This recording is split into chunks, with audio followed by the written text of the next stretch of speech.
All right, let's jump right in today.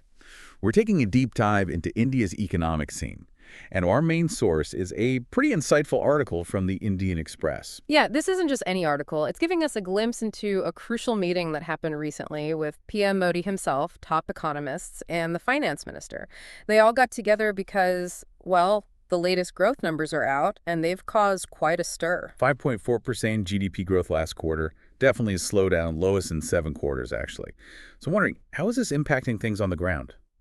Think of it this way.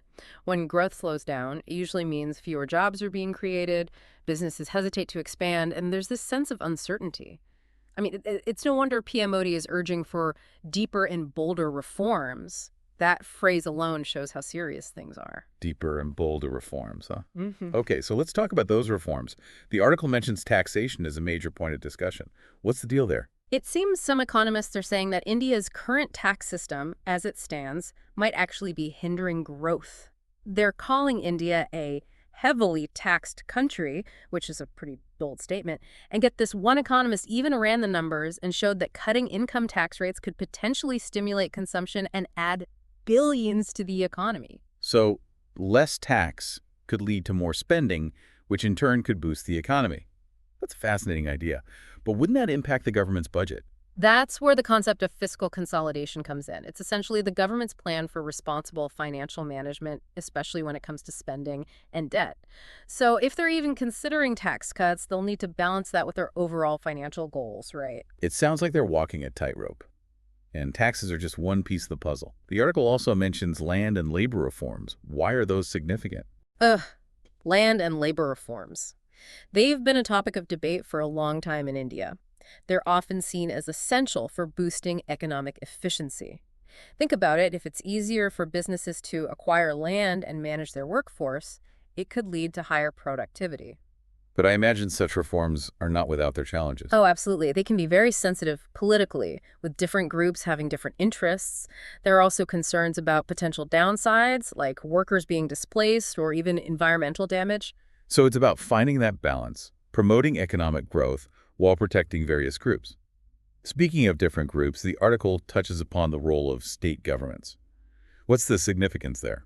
It highlights the importance of collaboration, really, between the central government and the states. For instance, if states ease their regulations, it could attract more businesses, but that requires coordination and agreement across different levels of government. And of course, we can't talk about economic growth without talking about jobs. This jobs-linked incentive scheme, the article mentions, what's that all about? It's an interesting way to address unemployment. The idea is to offer incentives, like tax breaks, to companies that hire more people. It's a direct way to encourage job creation. Sounds straightforward enough, but are there potential downsides to that approach? Well, one concern is whether it's sustainable in the long run. And there's always the risk of companies finding loopholes.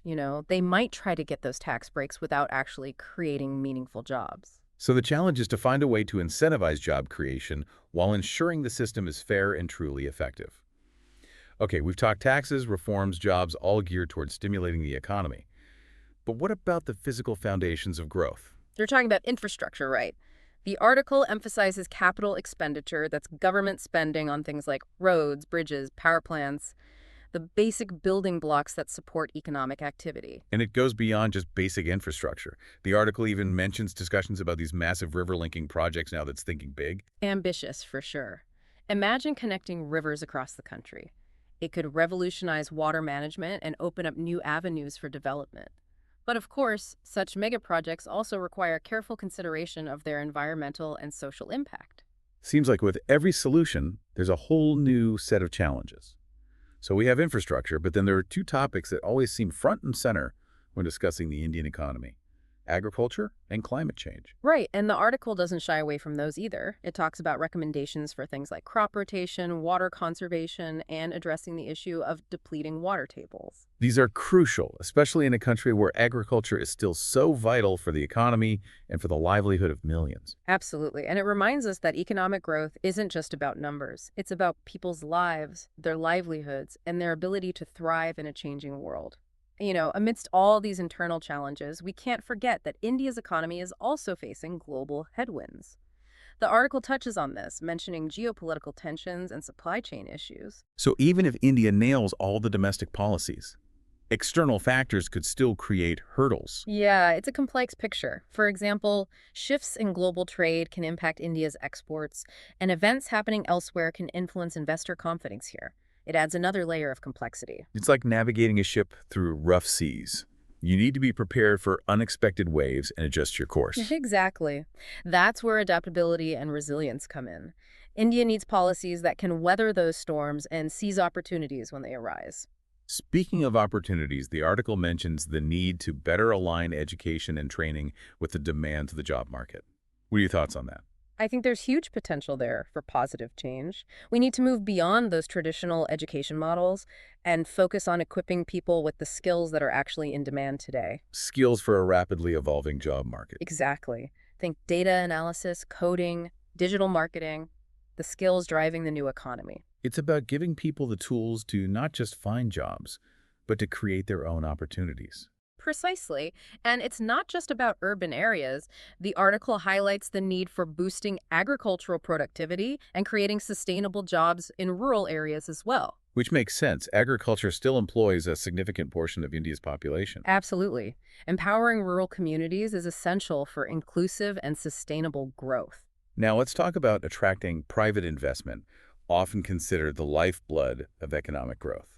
Ah, yes, the article talks about mobilizing public funds for infrastructure, but private investment is crucial for unlocking larger scale growth and innovation. So how can India attract more of that investment, both domestic and foreign? First and foremost, investors need to see a stable and predictable policy environment. They need that confidence that the rules won't change suddenly and their investments will be protected. So it's about creating an environment of trust and transparency. Exactly. That means tackling things like regulatory hurdles, bureaucratic red tape, and corruption. These are all things that can deter investors. It's about creating a system where businesses can not only survive, but actually flourish. Right. Fostering competition, innovation, a sense of dynamism in the economy. So we have investment coming in, businesses growing, jobs being created. But how do those products and services reach the wider world? You're talking exports. The article mentions boosting exports and attracting foreign investment as key strategies. And I imagine those two are closely linked. If a country is seen as a good place to invest, their products are likely seen as desirable too. That's a good point. A strong investment climate can lead to increased exports as companies set up production and tap into global markets. It's about building a strong global presence, showcasing India's competitive advantages. Absolutely. And that involves things like quality, innovation, cost competitiveness, building a reputation for excellence on the world stage. It's almost like building a brand. India is a go-to destination for high-quality products. Exactly. And that requires a joint effort from the government and the private sector. But let's step back for a moment and remember that economic growth isn't just about numbers and figures. It's about people. You're absolutely right. Which brings us to a crucial aspect the article touches upon: financial inclusion. Ah, yes. Making sure everyone has access to essential financial services, regardless of their background or income level. Precisely. Things like bank accounts, credit facilities, insurance schemes. These can empower individuals to manage their finances, invest, and weather economic shocks. Giving people the tools to not just participate in the economy, but to shape their own destinies. Exactly. And when people have access to financial services, it can have ripple effects throughout the economy, boosting entrepreneurship, reducing poverty. It seems like financial inclusion is both an economic imperative and a social one. I couldn't agree more. It's about creating a fairer society, one where everyone has the opportunity to thrive. This discussion really highlights how interconnected everything is: the economics, politics, social issues. We've even touched upon cultural factors. It shows how complex the whole thing is. We can't look at economic growth in isolation. It's influenced by this whole web of factors. It's like peeling back the layers of an onion. You see the complexity, the interconnectedness of it all. And that's why it's such a fascinating topic to explore.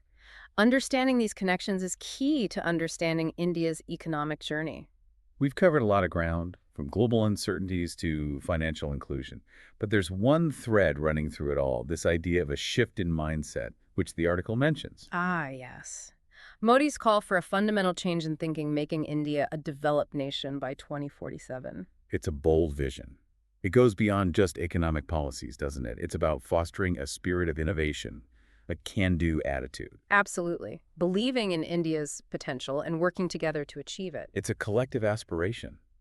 a belief that India can rise to the challenge. And that's a powerful force. When people believe in something, share a vision, it can unlock incredible energy and creativity. We've really delved deep into the economic nuts and bolts today, but it's clear that there's a human dimension to all of this as well. Absolutely. Economic decisions have real social and political implications, and we can't forget that.